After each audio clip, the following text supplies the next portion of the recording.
Hey folks, welcome back to my Snakes and Ladders Locked RuneScape account. But first, I've got to do some budgeting here. 19 fucking Canadian dollars per month? Grab the cannons, pray retribution, unleash the crabs, put Nan back in the cage, let's get to Falador and join in on the riot. What? Wait, where is everybody? Hey man, yeah, everyone left like a week ago. Once they started putting out teasers for the next league, people kind of lost interest in the whole membership price increase thing. Well, shit.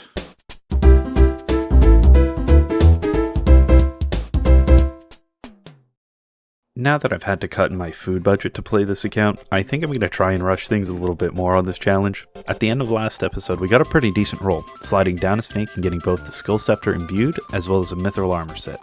I'm going to be honest here, neither of these were that hard. Just pick the right spell and save spot for the Skull Scepter pieces, and take a casual shopping spree for the mithril armor. All of the Skull Scepter pieces are like 1 in 33. I got the piece from Minotaurs in 40 kills, Flesh Crawlers in only 7 kills, Kitabalpon in 13 kills, and Anku in 23 kills. So pretty darn lucky all around. So here's the Skull Scepter, and here's me buying all the mithril pieces at once. And there's our full mithril set. And with that, we can head back to the board. So now that we've gotten our Bone Scepter and our mithril set, we are free to roll 1, 2, 3, 4, 5, 6, 7, 8. One thing I should note before the roll, if I land on a space that I've already completed, I'll just move to that space and roll again. Yeah, looking ahead, all of this is actually very doable now that we have Chaos Runes, so I'm not really too concerned about any of this. B tier across the board though, we're going to say, except for the ones I've already landed on, just because they're going to take me more time. That's all. So yeah, honestly, I'm just going to jump right into this one without any explanations. Off the board. Oh my god, we have to get the spork from Recipe for Disaster. That's going to be a little while. Thankfully, I've done Shadow of the Storm, so I can do Freeing Evil Dave. Yeah, okay. I guess that's what we're doing. Okay, so if you're not a living, breathing RuneScape wiki, you're probably wondering what a spork is in RuneScape and how you get it. Well, as a reward for completing Recipe for Disaster quests, you unlock a series of gloves following each metal tier all the way up to barrows, which is what most people complete RFD for. However, at each step of the way, you also unlock a wide array of cooking utensils that can be used as weapons. They've all got some regular weapon that they're equivalent to, and our spork is equivalent to a steel sword. So, we've just got to complete the intro as well as 3 subquests to buy the spork from the reward chest. And there is Gertrude's cat completed, because we're going to need a kitten for one of these subquests, and it gets us a head start on all the cooking training I'll need to do. So we're going to need 30 cooking for this, and my plan is just to hunker down and catch as many trout and salmon as I'll need to get there. Hey, there's 30 cooking. Time to get started on Recipe for Disaster, I guess. There's the Fruit Blast. And while I was in the area, I decided to do the Grand Tree quest. Like, I get distracted sometimes, okay? There's another Cook's quest done. And there's Freeing the Goblin Generals done. Now, what in the actual f*** is going on with this guy? I didn't even know, like, dwarves could do that. Hey, legend. And it seems that I've just run into a party line in Taverley. I'm getting my 99 cape. Warrior Guild, Redman got 99 strength. Well, congratulations to Redman for getting 99 strength. Awesome. And after more than enough dwarf body horror, there is Freeing the Mountain Dwarf completed.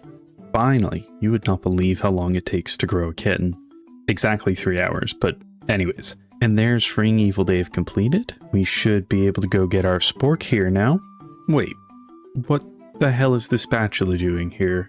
Did I not need to complete 3 mini quests? As well as the intro? I mean, this tells me that I only had to do 2. For fuck's sakes. Hold that thought. We actually double fucked up here, leaving us unfucked, actually. Turns out you can buy the spork with only 2 quests completed, but to equip it, you'll need to do 3. And as part of my rule set, I need to equip or otherwise use the items I roll on. Anyways, with that completed, we can get back to the board. Okay, so looking ahead here, one thing I don't think I mentioned last time is if you land on a snake and the tile's already been claimed, I'll still travel down that snake or that ladder, whichever one comes up. So looking ahead, I think honestly everything is fine. The ranged weapons are good.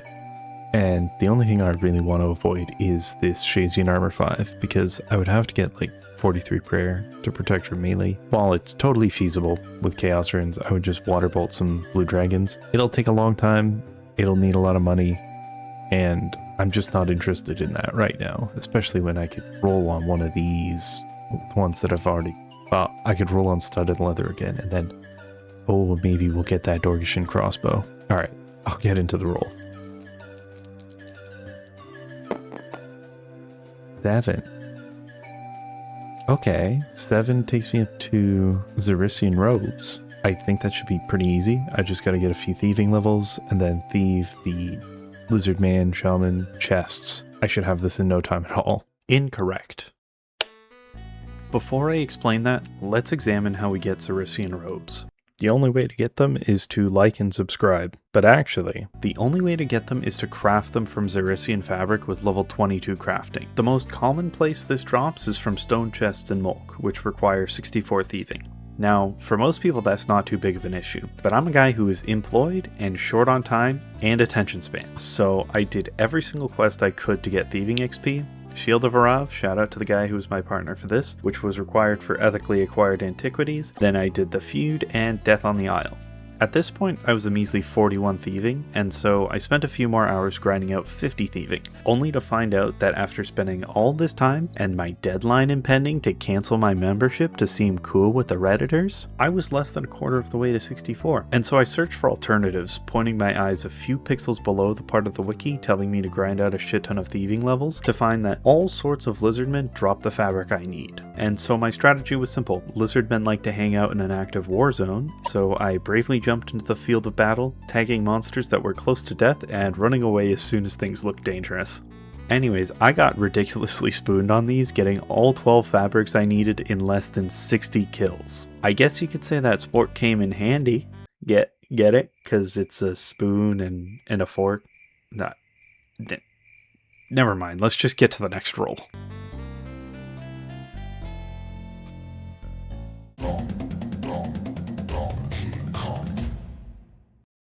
We're back at the board here, and looking ahead, it's pretty much the same roll that I had at the end of episode 3, except we've got one more addition here of the Eva's Attractor. So that would be nice, but I don't have any ranged weapons that synergize with it. So, I don't know. I don't want to go back through the loop here, so I'm going to say this is D tier. But otherwise, the ratings all stay the same. I really want to get the Dorgishan crossbow. I think that would be fantastic for just about everything. Otherwise, knives, good. You know what? We know how it all was from episode 3. So I think I'll just get right into the roll.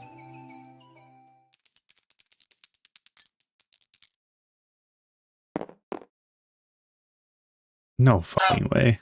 Oh my god. Okay. We've got an instant reroll for the first time ever. So let's do another one. 6. Okay. And then that takes us to number 19 with the red topaz, pushing us up the ladder to Chaos Runes again. And back to back rolls here. 8. No. Wait a second. 1, 2, 3, 4, 5, 6, 7. Oh, knives. I thought for a second we were just taking Mr. Bones' wild ride here and just keep going down the Bone Scepter, but we got past it. And that takes us to knives. It should take me just a few seconds to get knives of some type. That's actually a really fantastic roll. Took us a while to get there, but yeah, we did it. And we're back to the blackboard, meaning we hastily assumed something would be easy without any planning again. Yay for not learning from past mistakes! This one's not too bad though. If I want to get some knives of either steel, mithril, or adamant, my options are to smith them or get lucky on some tough monster drops. However, steel knives are sold in the Rogue's Den, but that shop is locked behind 50 thieving and agility. Good thing I already trained up thieving for no reason, and... What the hell do you mean you wrote that I like training early agility in this script? It doesn't matter if it's the truth. They shouldn't know that.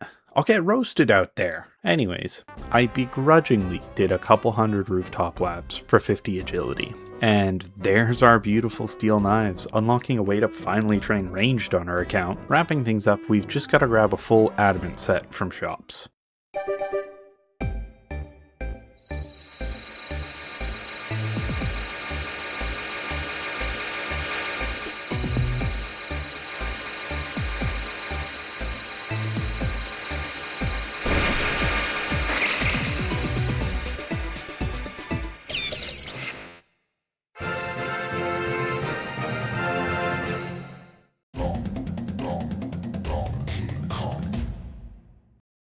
Looking ahead at the board, our next roll is guaranteed to be something brand new, but I think I'll hold off on that roll until next time. Thanks for watching, but before you go, check this out.